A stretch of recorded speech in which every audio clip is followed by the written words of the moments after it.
Hey guys, and welcome to this channel, to this game, to this series. If you don't know who I am, that's perfectly reasonable. This is my first ever video after all. If you don't know what the game is, I'll link it down below. It's called Automation. It's a car company tycoon game. It's a lot of fun. And if you don't know what this challenge is, this is the Killrob Fastest Car in the World challenge posted on the forums by one of the creators of the game. So go and check that out as well. So if you've never played this game, I'd recommend going to check out some of the other YouTubers I'll link down below. They've got some great playthroughs and explanations, or go and check out the forums. They're a great source, and you can download and play a free trial of this game as well. So the basic premise of the game is you design and build your very own cars, and then try and sell them. Obviously it's a tycoon game, so better designed cars sell better and you do better at the game. Obviously it's in early access at the moment, so it's not feature complete, and it's just about to actually undergo a massive overhaul. It's getting ported onto the Unreal 4 engine. But to stem the tide until all of that happens, Killrob, one of the developers of the game, has put out this challenge on the game's forums. So the premise is, we're playing as Duesenberg, a legendary car company back in the day, produced some of the most powerful and fastest cars in the world till they went bankrupt. So the challenge is, you take over Duesenberg just at the start of the game, 1946, and in this year, and once for each subsequent decade, you have to build a car, or more specifically, a car with a range of trims. The idea being that the world record version of this car beats a maximum speed target, so for 1946 that's 160 miles an hour, and then all of the other versions of this car that you make have to beat the top speed of the fastest car in the world for this year. So 1946 is a Jag XK120 that can go 132 miles per hour. We're also starting in the game's smallest region, so it has the least sales potential. And if you have a look at the screen, we're also starting on a difficulty that is called Insane, which bodes well. And just because I'm a little bit crazy, I've added some extra difficulty. The only engines that I'm going to design for these cars are going to be inline 4 engines. So I'm going to have to beat the world record top speed in each of these decades with an inline 4. So without further ado, let's get on with it.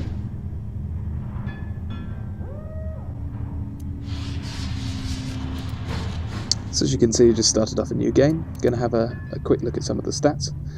Looking at R&D, I've only got 1 point in R&D in the bottom end. I'll go through next episode why I did that. Now having a look at the market. So as you can see, we're going to be targeting fairly luxurious vehicles, because only rich people are going to be able to afford these ridiculous cars. As you can see, there's not a huge market for expensive luxury cars. And again, in the economy is fairly flat, so not much to go on there. So we'll start building. Going to base this first one on one of these sleeker bodies, nice aerodynamics, which is going to be important considering we have a terrible engine for this. Yeah, just shaping it to look nice, fit some big wheels, because wheel spin is going to be a big problem early on. So I'll put this next bit in as a montage. Me putting all the features on is not particularly interesting to watch. I'm not a good visual designer, so yeah, you'll just see the outcome. Just choosing standard parts here, and I'll see you on the other side.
So here we are back again. This is the final design. Nice British racing green, rear wheel drive, all of that sort of fun stuff.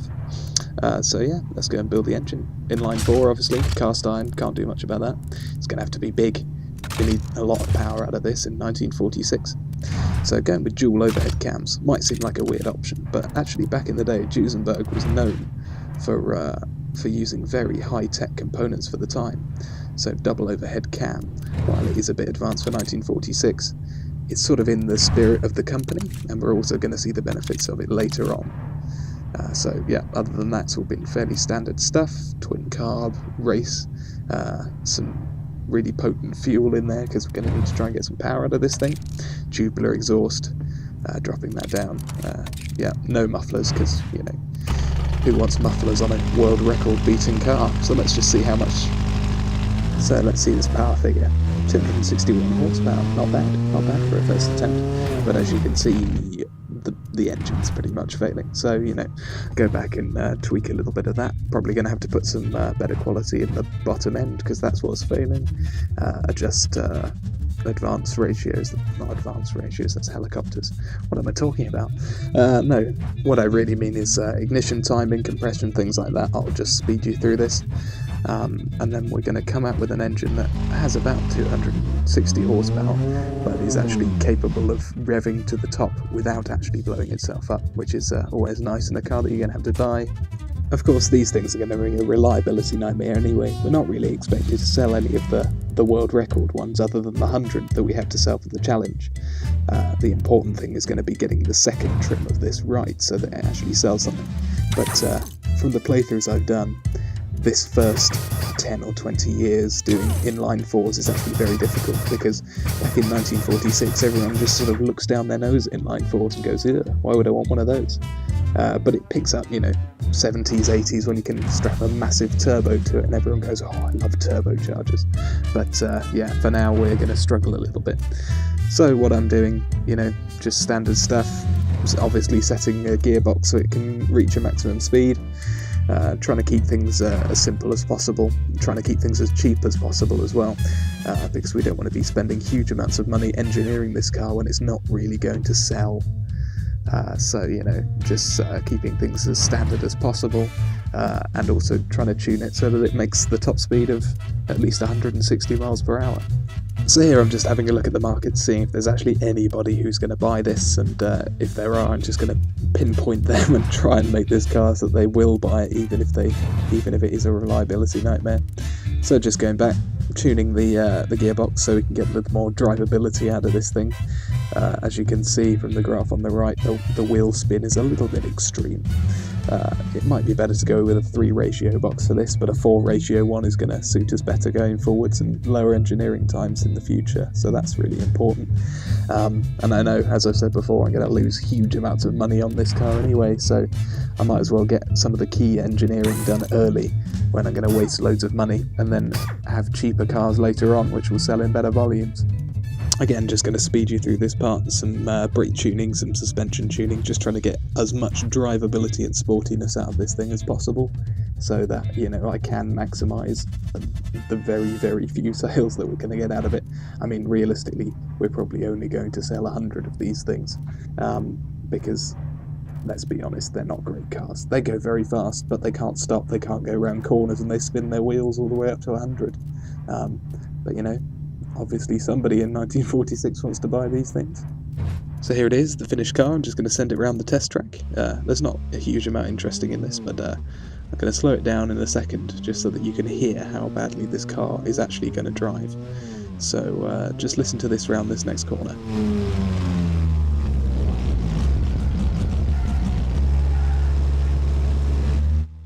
Did you hear that sweet, sweet engine note just bouncing off the lower limit of how many revs it can pull? That gives you an idea of how bad this car is going to be and how much we're going to have to improve with our second trim to actually get any sales. So I think I'm pretty happy with this car right now. Once it's finished its time around this test track, I'm just going to do one last check of the market to see what crazy lunatic is actually going to buy this thing. Do a quick twirl around for you guys. And then I think we're going to start on the model that's actually going to sell. So we're just cloning that model. And the first thing I think we're going to do is we're going to detune the engine so that we actually get a little bit more reliability, more drivability, less massive wheel spin, that sort of thing. And for this one we're also going to make it a convertible, because from what I've seen so far in the playthroughs that I've done from this, is early on especially the convertibles are big sellers. So I'm going to take advantage of that, considering I'm only going to have this model and the world record model. So I'm going to have a convertible and the hardtop ridiculous reliability issue that is the world record model. So yeah, as you can see me here, actually not making a soft top model at the moment. I'll get to that later, just refiddling with the gearbox, because obviously this only needs to go at 132 miles an hour and it's got less power, so it makes sense to rejig the gearbox a bit, redo the handling, because obviously having a soft top is going to make it heavier. And also I'm redoing some of the braking. For the world record I really didn't spend any time fiddling with the brakes, because, you know, who needs brakes when you're going at 160 miles an hour in 1946?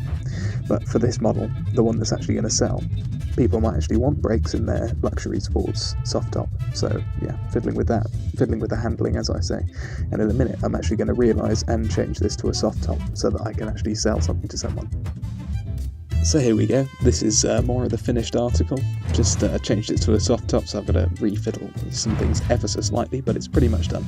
As you can see from the marketing screen, people actually want to buy this one, in the convertible sport and convertible sports luxury sort of categories, which is nice. So, you know, now that I've got those markets pinned down, I'm just adjusting some of the interior stuff, just to make it a bit more desirable for them.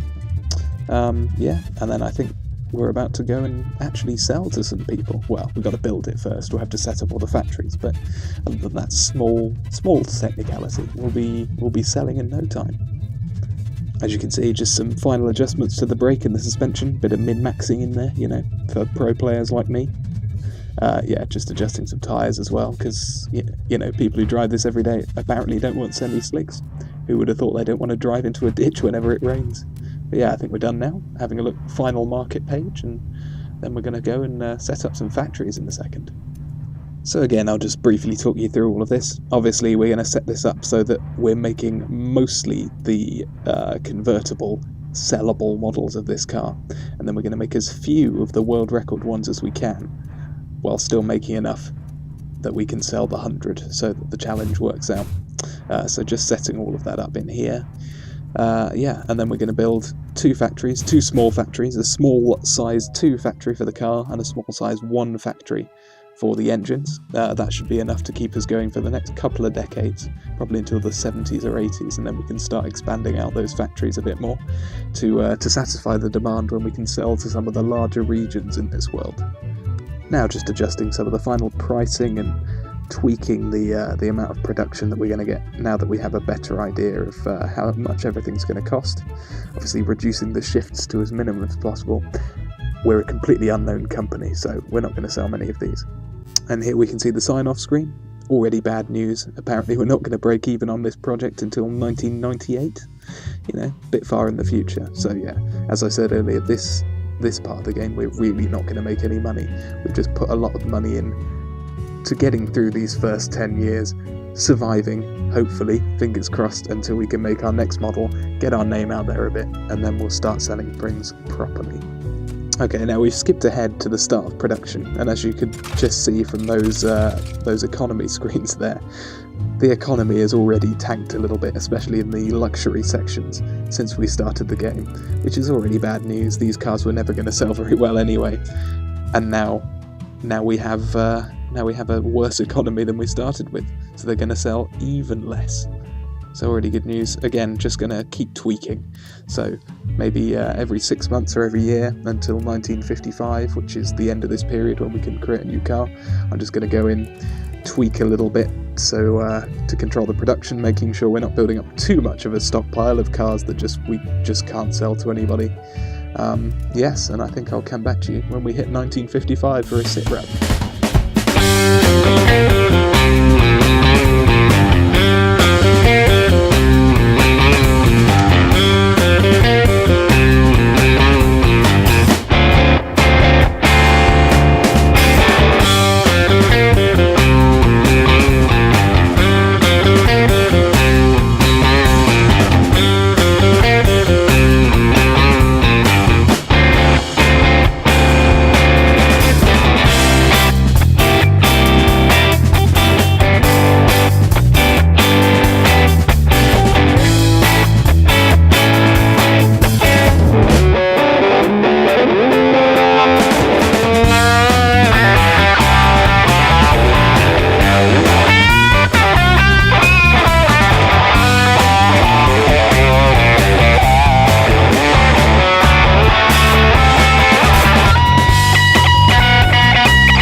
So, as you can see, we survived 1955. We've still got a little bit of money in the bank.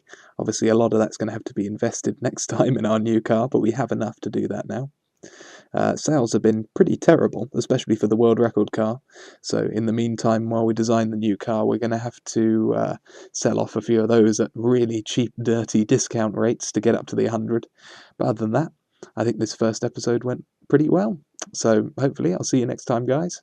Goodbye.